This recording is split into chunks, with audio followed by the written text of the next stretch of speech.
Hey, it's Nick with another edition of A Road to Recovery presented by Addiction Recovery Care. Today we're talking grief and how grief can oftentimes lead to addiction. Nobody knows that situation better than you, Peter Finelli. Yeah. Your mother passed away at a young age. Kind of tell us a little bit about that. Yeah, so my mother was absolutely everything to me, and I left on vacation and she went into a diabetic coma. Because I was not there, she lay there 3 days unconscious when I was showed up to the hospital, and they gave me the ultimatum to take her off of life support, right? That was a very extremely hard decision to make, and after I made that decision, it left me with a huge void inside my soul, right? I was using before this, but I wasn't on anything, necessarily hard.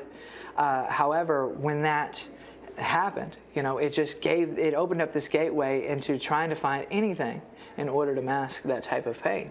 So of course, when I'm using, I'm not thinking about the death of my mom, I'm just thinking about how I can get another high.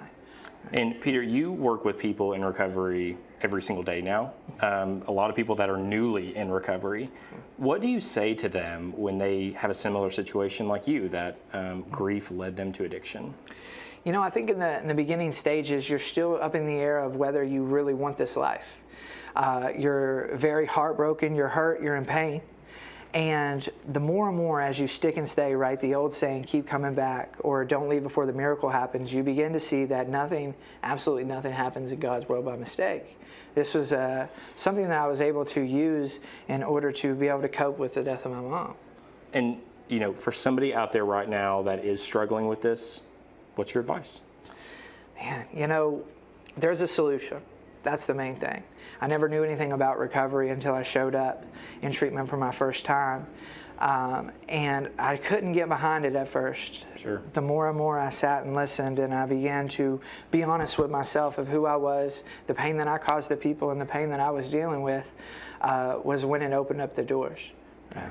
So. Well, Peter, thank you for that insight. Obviously, it's something a lot of people deal with. They deal with grief. It happens in all of our lives, but it's good to hear, how you turn that grief into a positive in your life, and you've definitely done that. Yeah, appreciate it. Peter, thanks for joining us, and we'll see you next time on A Road to Recovery presented by Addiction Recovery Care.